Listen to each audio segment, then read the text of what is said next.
Creating great products isn't just about product managers and their day-to-day interactions with developers. It's about how an organization supports products as a whole, the systems, the processes, and cultures in place that help companies deliver value to their customers. With the help of some boundary-pushing guests and inspiration from your most pressing product questions, we'll dive into this system from every angle and help you think like a great product leader. This is the Product Thinking Podcast. Here's your host, Melissa Perri. Hello, and welcome to another episode of the Product Thinking Podcast. Today, we're talking about everybody's favorite subject, Agile. But I'm saying that sarcastically, so do not turn that dial yet, because I think you're going to really enjoy this show. I'm joined by Joshua Kerievsky, who is the CEO of Industrial Logic. And Josh has been at the intersection of software development and Agile for 28 years. So he's seen it evolve in all shapes and forms.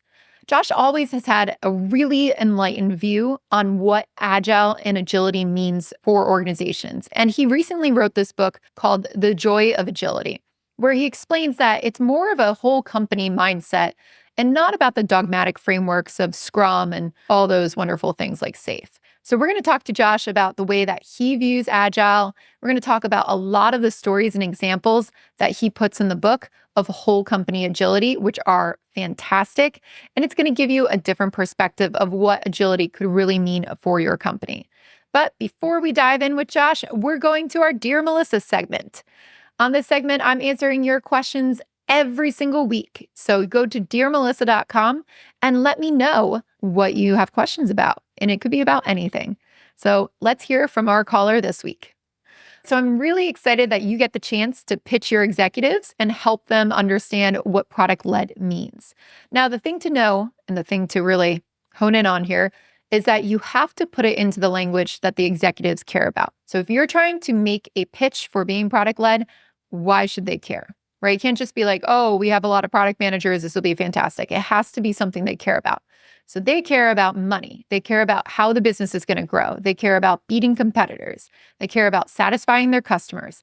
That's the type of language we need to talk in. So you might want to say some stuff like, in sales-led mode, we run the risk of building for one or a few customers because we are basically listening to their feature requests and putting them on the roadmap. And what happens there is that we could miss out on the opportunities to build to satisfy more customers or all of our customers because we're getting distracted by who's yelling the loudest. But in a product-led world, what we're doing instead is staying ahead of the strategy. We're constantly communicating with customers. We're pulling that back into our strategy for our product. We're getting ahead of what they want and what they need by doing a good practice like this and figuring out what's going to work in the long run. Sales will love it when we're product-led because we're going to be ahead of people asking for a lot of feature requests. And sure, it's not going to take all the feature requests away, but it should make a really big dent in it. And it will keep us innovative. If we're constantly talking to our customers, trying to figure out how we can scale and grow our product in a repeatable way, what that means is that we are going to be on the pulse of what's going to be innovative. It's going to keep us fresh as we develop our strategy. And we're going to make sure that it scales to the best markets, the best types of customers that we want to go after in a very strategic way. When we're product-led as well, what we're also doing internally is making sure that we're working on the most important things that we could be doing for the business. So we're going to see a lot of monetary outcomes that are good for that. We should see increased revenue. We should see decreased costs. And you as a leader will be able to trace all the things we're doing in product back into long-term and short-term company goals. That's the transparency that we want to provide. Also, product-led doesn't mean that product management is just ruling everything and that we don't care about sales or nobody else can participate in it. What it means is our product is fueling our growth. So we are carefully integrating our software and our business strategies to make sure that we can leverage software and all the great technology that's out there to solve our customers' problems in unique ways and ways that are going to allow us to win. But we still need to involve sales to hear what our customers are asking about and what are things happening in the market, how are they winning, what are they losing on sales. We also need to talk to support, development's included, your thoughts are included in there. What we're doing as product managers and with a good product management team is taking all those things into account and helping to make decisions on a daily basis that will further our strategy. And those decisions will connect our business strategy back to our technical strategy to make sure that we're winning there. That's what we're really trying to do in a product-led world. Really focus on our customers' problems, solve the right problems at the right time, and make sure that they are beneficial for both the business and the customer. And that should allow us to go faster because we are being strategic. So we are making sure that we're doing the top priorities. We are evaluating opportunity costs. We are aligned towards our business goals, and we're all moving in the same direction. That's what we can get from being product-led. So hopefully that helps you give a little bit of a pitch, and feel free to tweak that in any other ways or any examples that you've seen work there to really communicate the money and the business side of these things. But one of the other things they're going to ask about is, how does this change? So you should be ready with some kind of view of how we all work together when we're product-led. That's one of the biggest issues that I see with executives and especially people in other departments. They're like, okay, if you're becoming product-led, how do we work with you? So maybe map out as well how sales pulls into it, how tech's involved in it, where the executives pull in, where everybody else in the organization can come and give feedback or tell you what's happening with the customers or how their inputs get translated into a product strategy. And it's not about just, hey, you can submit a bunch of feature request ideas here and they go into a backlog. It's more like, I'm going to go talk to sales about what our win-loss looks like right now. And this happens on a monthly basis. You can tell me where we're winning, where we're losing. We're going to be pulling the data in there. And we're going to be looking at that and having conversations with you about what you perceive as things that we could be concentrating on to win. That's what we're talking about of how everything kind of pulls in. So most executives, when they haven't worked in this way before, they don't know what that looks like, and that makes them nervous. So concentrate on what the value is, and then do a little overview of how it works and how everybody else plugs in. And I think that's the thing that's going to win you over. All right, I hope that helps. And again, if you have any questions for me, please go to dearmelissa.com and let me know what they are. Now, let's go talk to Josh. Did you know I have a course for product managers that you could take? It's called Product Institute. Over the past 7 years, I've been working with individuals, teams, and companies to upskill their product chops through my fully online school. We have an ever-growing list of courses to help you work through your current product dilemma. Visit productinstitute.com and learn to think like a great product manager. Use code THINKING to save $200 at checkout on our premier course, Product Management Foundations. Welcome, Josh. It's good to have you on the show. Thanks, Melissa. It's a pleasure to be here. So I really want to get your perspective on this because you have been working in software development in the intersection of Agile for over 20 years now, right? For a long time. Tell me a little bit about how Agile has evolved, in your opinion, since you got started with Industrial Logic, which is your company. Since you started this, since you started looking into XP, what have you seen as like the shift of Agile and where are we today? My perspective has maybe gotten broader and broader over time in many ways. And in many ways, you could say it's extremely narrow because it's a definition. I've come to see Agile as an adjective. So in some sense, I started with looking at agility in software development. And today I view it as a humble adjective that can apply to many things in work and life. And why did I make that shift? I mean, it's just that I've found that Agile should not be put in a box. Agile is not separate from product management or separate from org design or separate from DevOps. To be Agile means to be quick, resourceful, and adaptive. And frankly, I need to be that way on the tennis court. I play a lot of tennis. I need to be that way in business, in all aspects of business, and certainly in aspects of life. It helps to be agile, especially in a world that's changing all the time. So yes, my understanding and conception of agility has gone into this mode of this is an adjective of some very important words: quickness, resourcefulness, adaptiveness. You work with a lot of like really large companies too on this. Do you see them understand that, or are people misinterpreting Agile these days?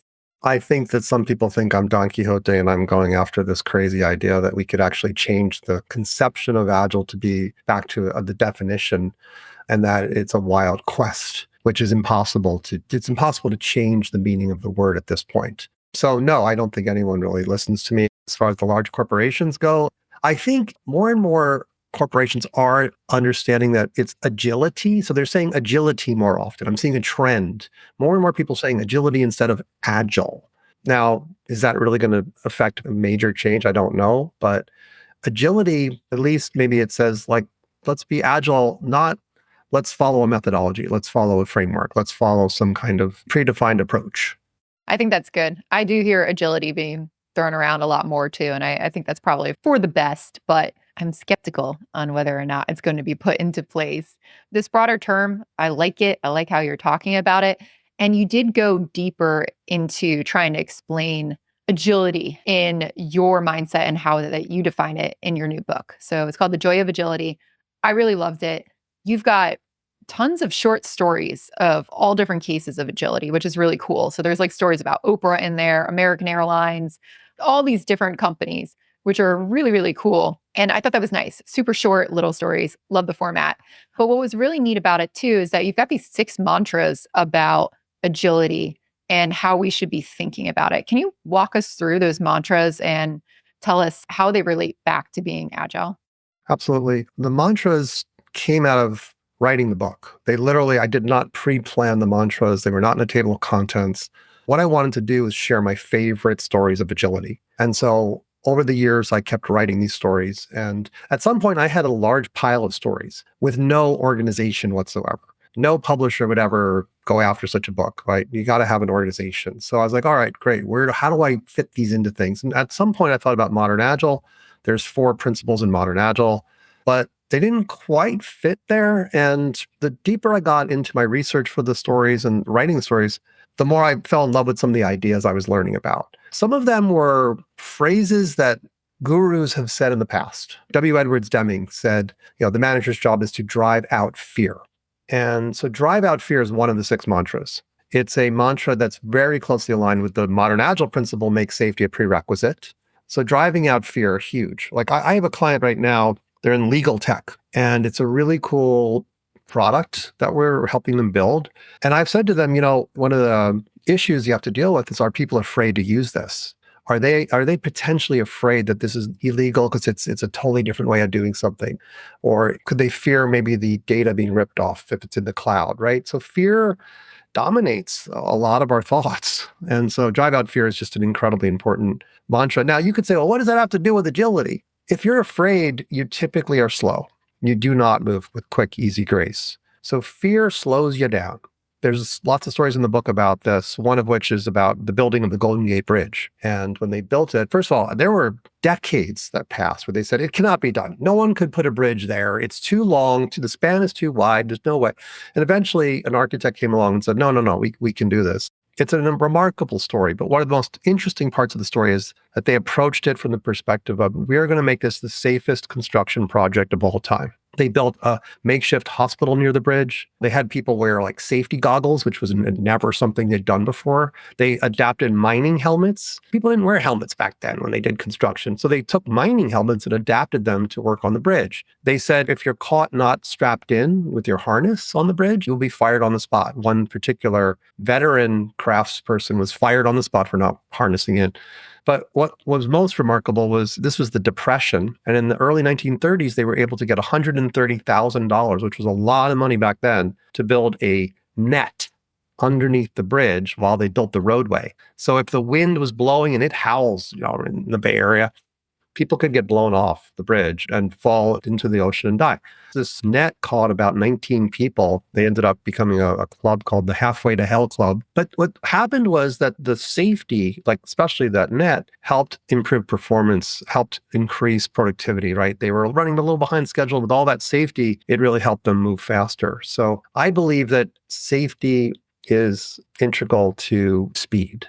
And I feel like a lot of people would think the opposite of it in companies, that the more things that you put in the way or surrounding your projects that might help safety will actually slow you down. But you've seen the opposite. That's a really well said, because there's so many companies that they try to put all these little gates in your way to protect. You got to do these code reviews, and they have to happen by someone else, and then they have to happen at a certain point in time. Whereas a lot of times what we'll do is, well, how could we make that happen in real time? How could we get rid of the delay of waiting on a code review? by doing it together while we're coding. So we look for all these ways to build in real safety. People try to create safety, but sometimes create a lot of delay. And there's cost to that, obviously. So you're wanting me to go through the mantras. So drive out fear is one of them. So be quick, but don't hurry is another. If any of them jump out that you want me to go dive deeper into, I'm happy to. But that one's really important. Most of us have stories of where we hurried and something went really poorly because of it. Big mistake. One guy in a workshop told me, I was asking all the students, what's your story of where you hurried one day? And it was a big problem from it. This one guy, he was hurrying, taking his motorcycle out of his garage.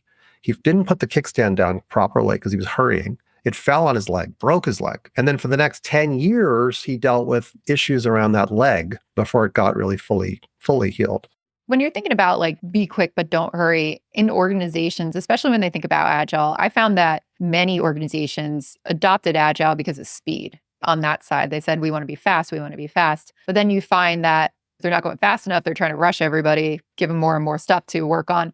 How can you tell if an organization is, let's say, hurrying, right? Like what's the difference or what's the signs of, hey, we're actually not in a good speed, right? We're rushing things or we're hurrying them. What are signals? Typical signal is everyone is so busy, out of their minds busy, way too much stuff to do. There's too much work in progress. They have not done a decent job of prioritizing what's important.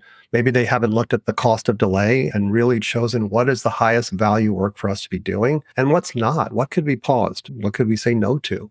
People are just running after a million different objectives, and the busyness is the biggest signal that they're rushing and hurrying.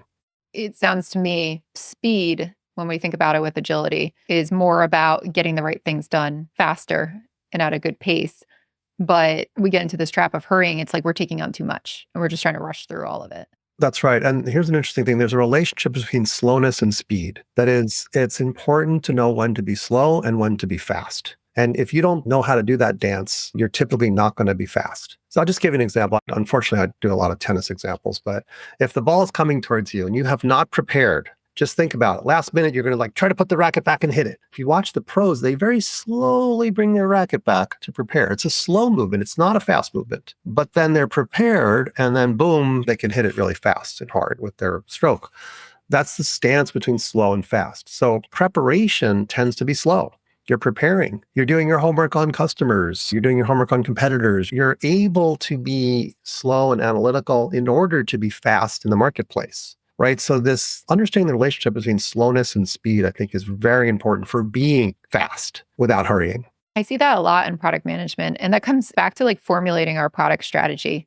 A lot of people try to rush through that. They take on too much and then they end up busy, like you were talking about. And when we do some of these like product strategy projects that I've been a part of where we have to reset an organization, for example, I'll do that a lot when I'm on a board or coming in and helping people who are trying to turn their org around. There's actually a lot of work and a lot of thinking that needs to go into crafting that product strategy well. And like you said, go figure out your customers, look at your competitors, but diving into the data, pulling out the data, setting it up well so that we can actually monitor it when we go through it, doing a bunch of user research, coming back and going through that user research, maybe doing it again if we have to hone in on things.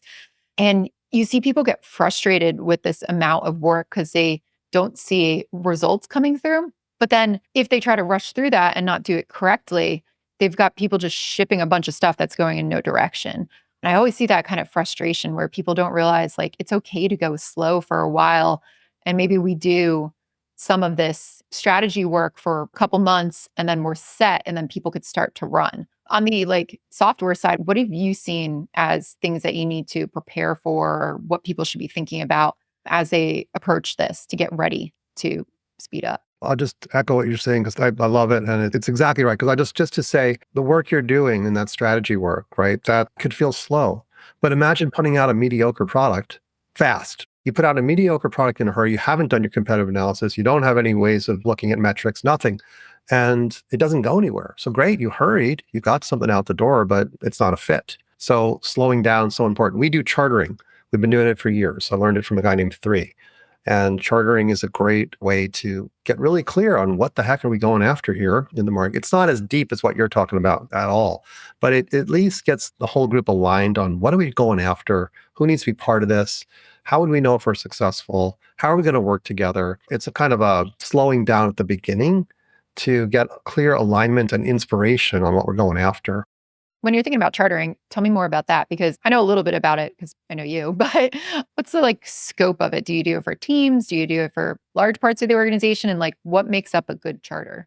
Charters can be done at any level, really. Most of the time, we're doing it for the products that we're building. We just recently helped a company build a point of sale system. And so we did chartering with them. And the executives were part of it. Product management was part of it. UX was part of it. Operations were everybody. It's a very large community of people involved in this.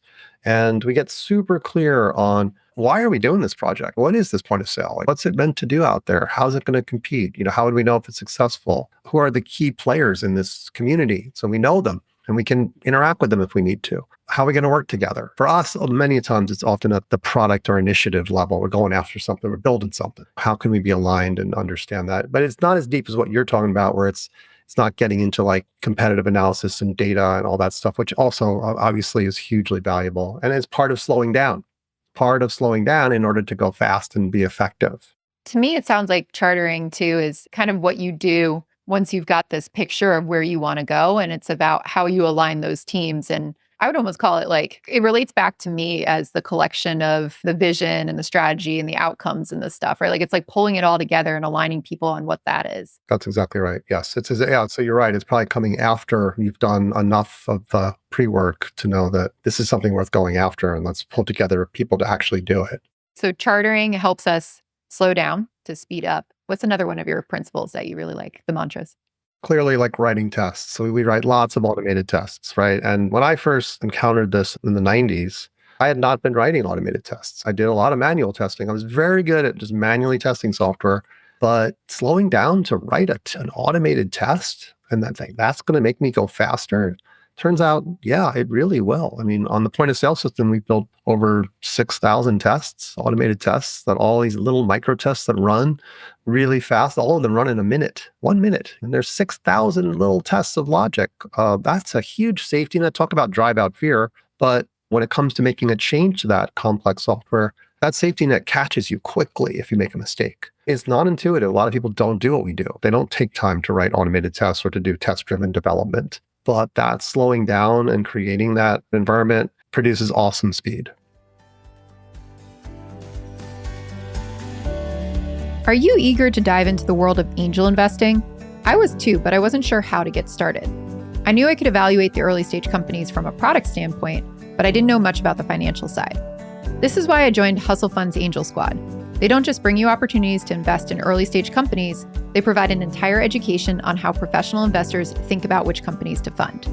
Product leaders make fantastic angel investors, and if you're interested in joining me at Angel Squad, you can learn more at hustlefund.vc/MP. Find the link in our show notes.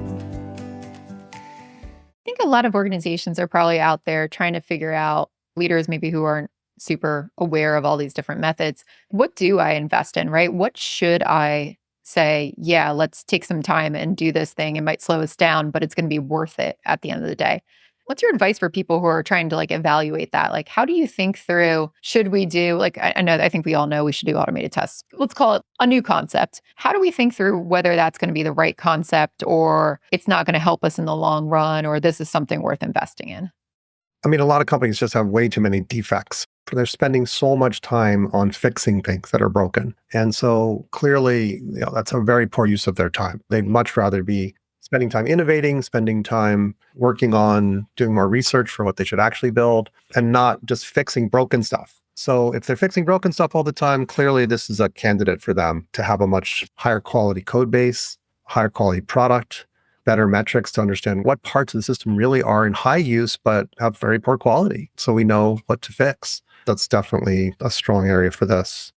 So one of your other mantras as well speaks to me in the product management area. It's start minimal and evolve. Can you talk a little bit about that mantra and why it relates back to agility? First of all, we don't know what we don't know yet. So let's do sketching like an artist would do. Let's just sketch something and put some things in front of people and say, is this kind of what you want? I'm not going to invest a ton of time in it beforehand before I learn. So start minimal and evolve applies to many, many things, right? You could have just a very minimalistic design for your system. Let's say I'm building a rental car system. I could say, well, we're going to stand up a system that allows someone to rent a car. but it's going to be very, very basic. It's going to say, you can only rent a car from this one location and return it to that one location. We only support one vehicle type, and that's it. But we'll have the user interface, we'll have the database, we'll have the middleware. Everything will kind of be set up. It's just very, very embryonic. And then we go from there. Now, think about that, because if that involves like 3 or 4 different teams, maybe in 2 continents, suddenly we're getting everyone aligned. We're getting everybody working together. We stood up some software. We showed it to people. It works. It's just primitive. We're not shipping it yet. There's a lot of risk management baked into that. And that is starting minimal and evolving versus this team's building the front end and this team's building the back end and everybody's building their own thing. And then eventually they're supposed to like integrate and it takes forever and it's headaches and stuff. That's the concept in a software context. We found it to be an incredible tool for managing risk. So this kind of comes back into like minimum viable products, and everybody misunderstands that term, but it's that concept of how do we produce something that meets the requirements and is desirable and it's lovable and it's going to help solve problems in a small way, make sure it works, and then invest in the full thing. That's right. Should we even build it? What's a sketch of a fake feature? I talk about that in the book of feature fakes that I learned from Laura Klein. And Laura has this wonderful technique. And it's like, you don't want to overuse it, but you could sometimes, occasionally, use this tool where you put a fake feature in your system and get data from it before you ever invested in building it. And my God, that's like an incredible way to save time, learn quickly. Well, maybe it's related to your build trap, right? Don't build it. First, learn if anyone even wants this darn thing. Yeah, that resonates too. I think what happened with people with MVPs, it makes so much sense to me, right? And it's exactly what you said. If you operate in this way, it reduces risk. And so many companies are afraid of risk. They got chief risk officer. They're all worried about compliance, all this stuff.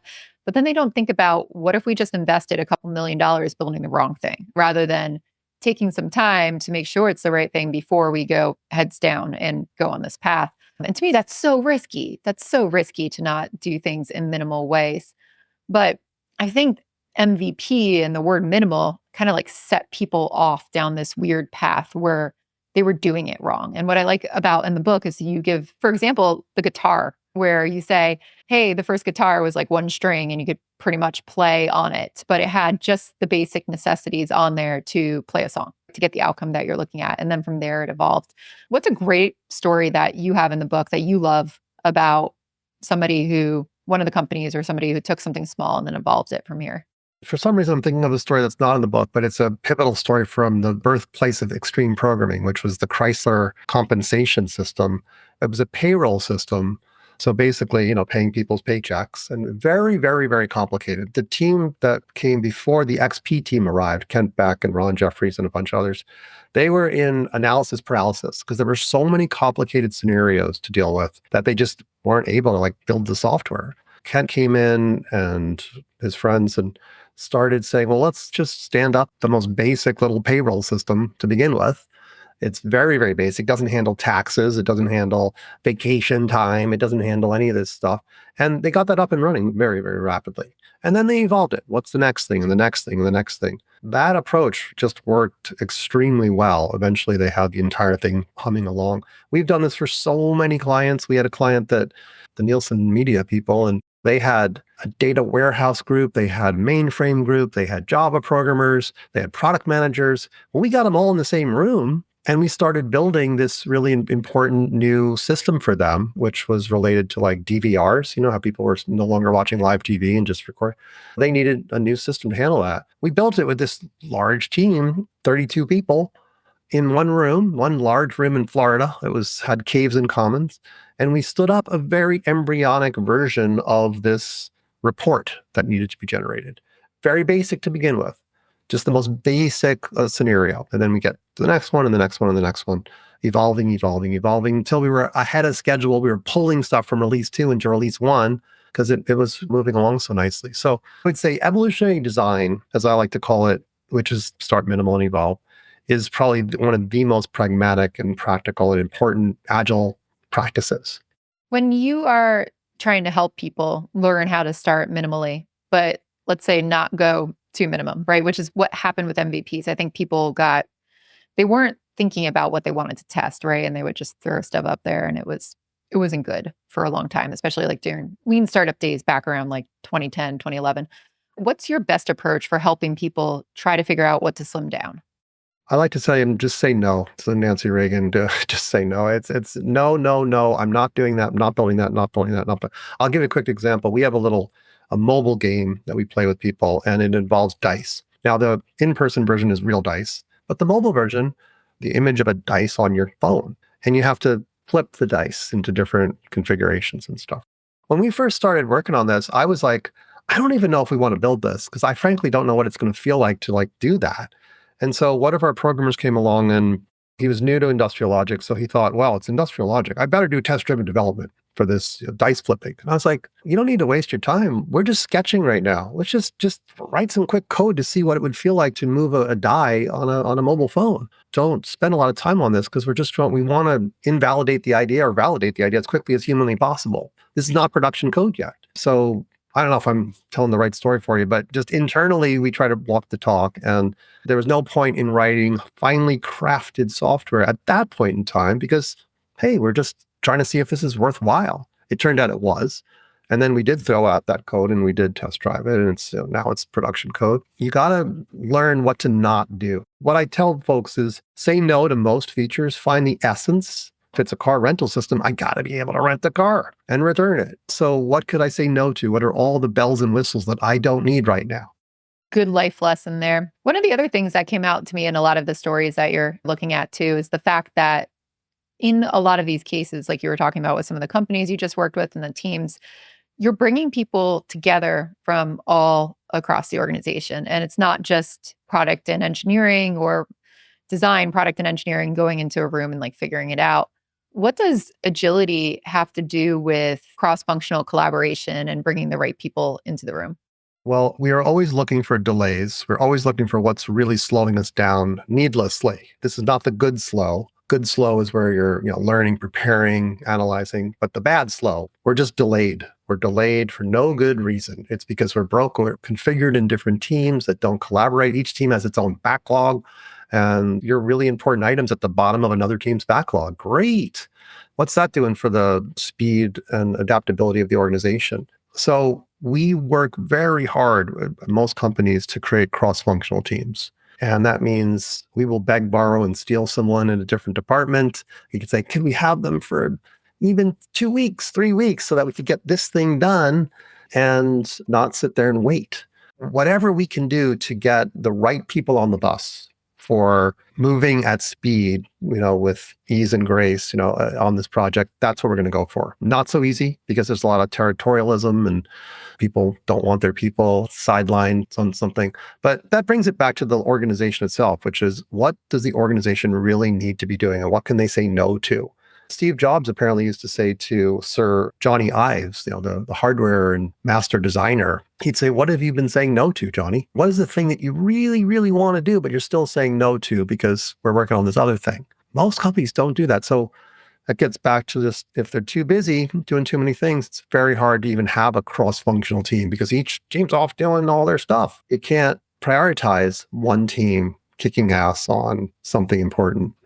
I get this question a lot, and I'm curious what your advice is for it. I get a lot of product managers who write in and say, we start off with the best intentions, where we build a strategy, we commit to a few things, we say no to a bunch of stuff, and then we get going with the year, and our executives just pile more and more and more stuff onto us.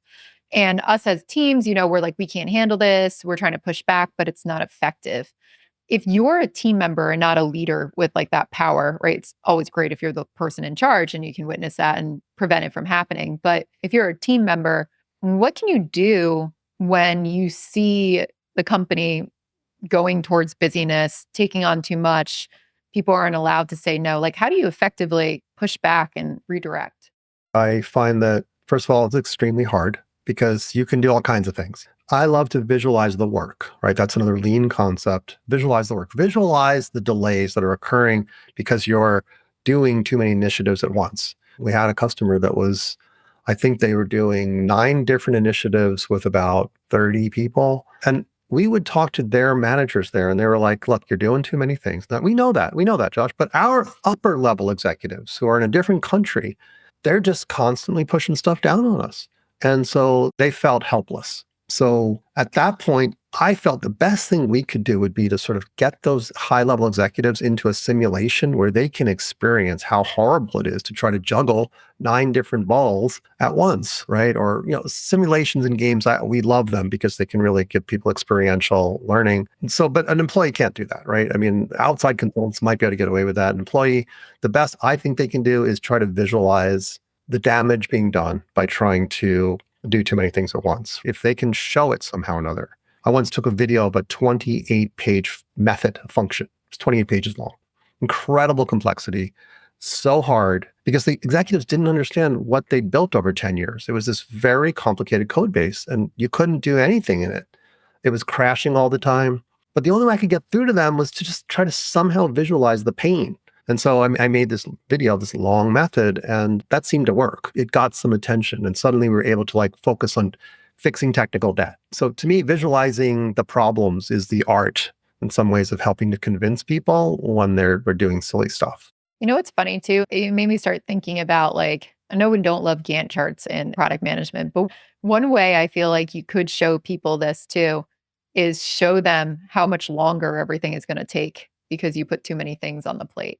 Right. And say, okay, if we do it this way, maybe we'll have it done by Q2 next year. But if we do this as well, I've got to pull 2 developers off that other one. So you're not going to get that initiative until Q4 of 2023. So which one do you want that out faster? And then we'll start the next one. Or do you want one over there?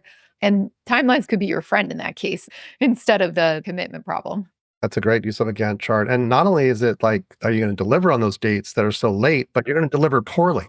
Because people are rushing and hurrying, back to be quick, but don't hurry, they're going to deliver on the dates. They're going to be really late, and then they're going to be filled with defects so that there's a ton of maintenance work. You lose. The best companies are really able to focus and just have the right amount of work and the right priorities. Do you see that in your work, Melissa?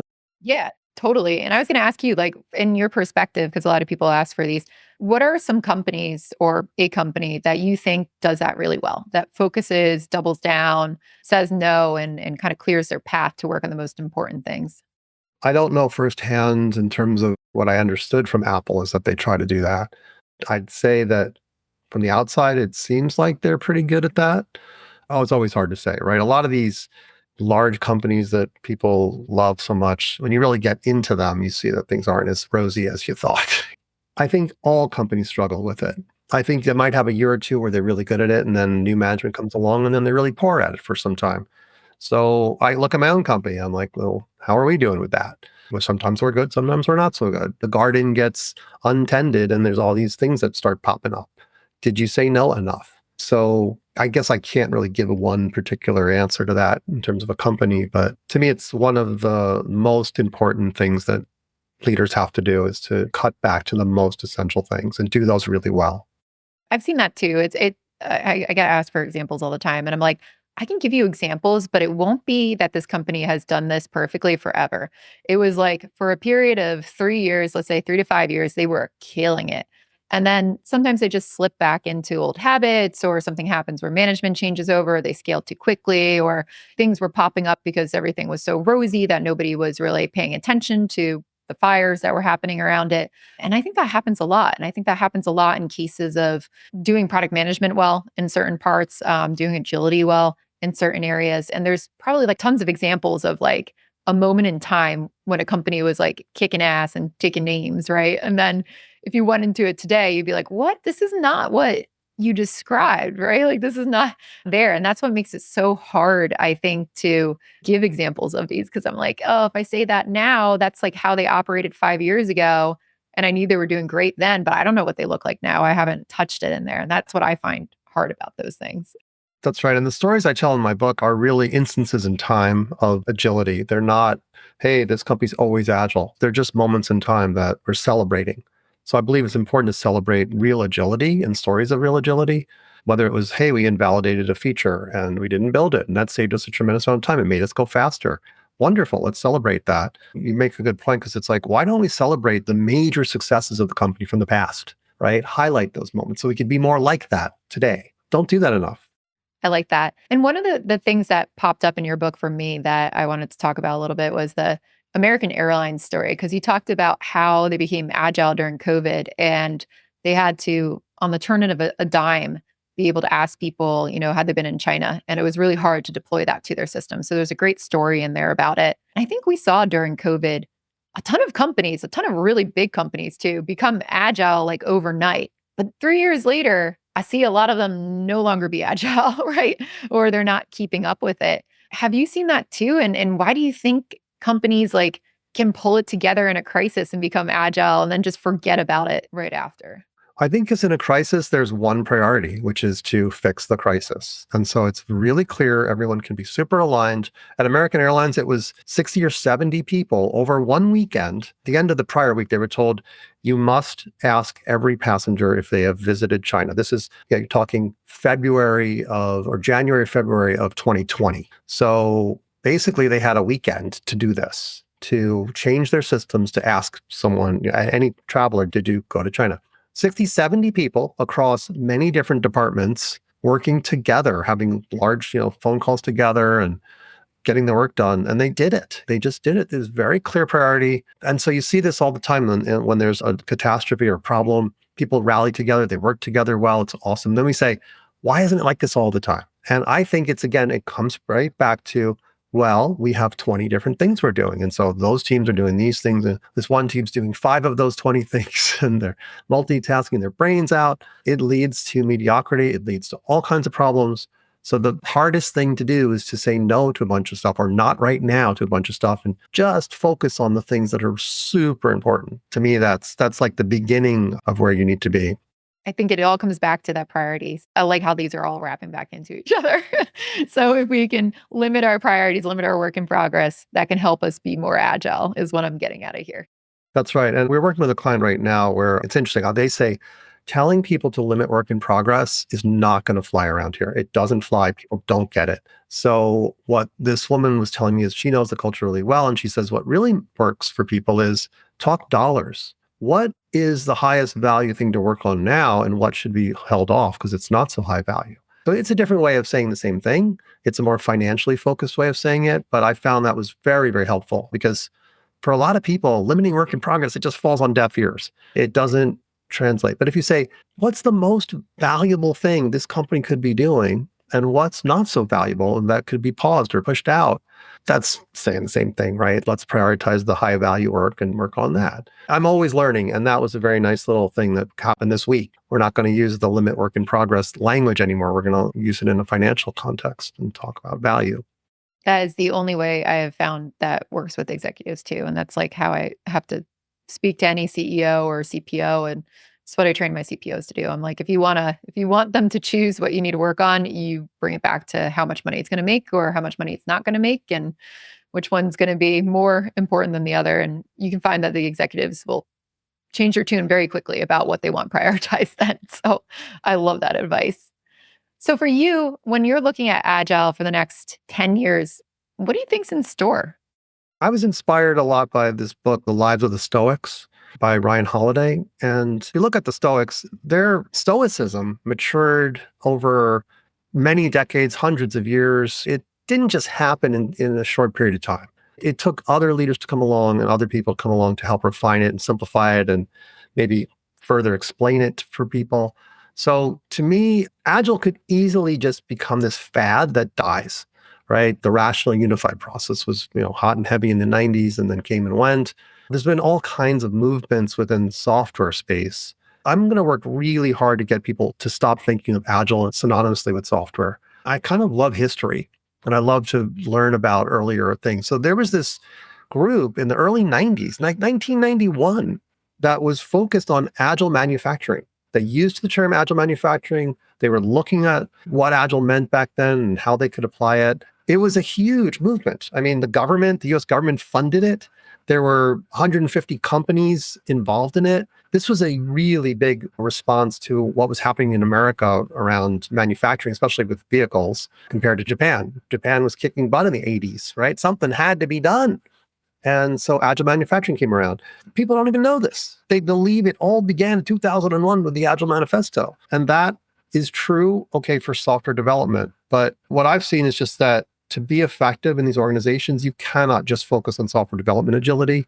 You have to be whole organizational agility, as we've been talking about. So to me, the future is those brave souls who are willing to look at the last 20 years as the early days of Agile and move forward with it to say, great, now how can we really mature this and make it something that organizations can really benefit from, so they're not ticking little boxes for what framework they're supposed to be using or this or that. They're not treating it like a little recipe, and they're using their brains and they're trying to apply these concepts. I'd love it if the mantras became more popular because I think they're so valuable. But I think there's lots of others who are writing books and trying to pursue this. And agility, hopefully agility has a long future ahead of it and a valuable future ahead of it. And we can stop thinking of it as there's the agile box. No, agility is the ability to move with quick, easy grace, to be quick, resourceful, and adaptable. We all want that. How can we make that happen? What do we need to learn to do it? I really hope we get to that place because I think it's going to help so many organizations. So thank you so much, Josh, for being on the podcast. If people want to go buy your book, where can they go buy The Joy of Agility? They can buy it at all major booksellers. There's an audio edition that I actually self-narrated, so that's really fun to do as well. But any major bookseller has the book now. You can even get it in the library. If you don't want to pay any money, don't have any money to spend, go to the library. It's there too. A lot of people have told me they've been reading it in the library. So you can go to joyofagility.com. You can download a free chapter. And I'm playing around with the idea of having a book group, a study group on Joy of Agility and other books. So that's potentially coming as well. Love that. And if people want to connect with you or learn more about you, where can they go? They can go to industriallogic.com. We have a people page and they can, click there and send me a message or find me on LinkedIn. I'm often on LinkedIn these days. Probably those two places. Well, we will definitely put in our show notes all the links there so that you can go buy Josh's book and you can connect with him. Thanks again, Josh, for being on the podcast. And thank you all for listening to the Product Thinking Podcast. If you enjoyed this episode, we would love for you to hit that subscribe link, and then you will never miss an episode. And we'll be back next Wednesday with another guest. We'll see you then.